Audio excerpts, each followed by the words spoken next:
Okay, let's go.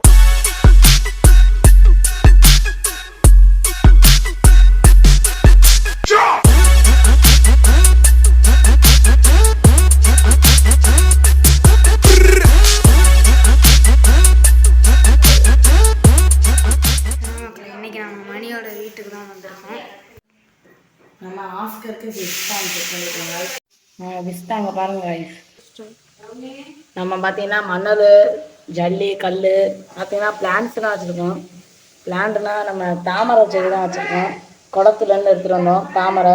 அப்புறம் கோழி குண்டு, கல், மணல்லாம் போட்டிருக்கோம். மேலே வந்து பார்த்தீங்கன்னா சிம்பிளாகவே நாங்களே லைட்டு சென்ஸ் பண்ணி வச்சுட்டோம். ஒரே ஒரு லைட்டு தான் இருந்துச்சு, அதனால வச்சுட்டோம், செட் பண்ணிட்டோம். பாருங்கள், இப்போ பாருங்கள், நம்ம இதுக்குள்ளே மௌலி மட்டும் தான் விட்டுருக்கோம். இப்போ நாளைக்கு நம்ம ஆஸ்கர் வாங்க போகிறோம். வாங்கி விடுவோம். பாருங்கள் எப்படி செம்மையாக இருக்கும் காய்ஸ் நம்ம ஆஸ்கர். இனிமேட்டு நம்ம ஆஸ்கர் பற்றி தான் காய்ஸ் வீடியோ வரும், பாருங்கள். இனி ஒரு புது வீடியோவில் பார்ப்போம்.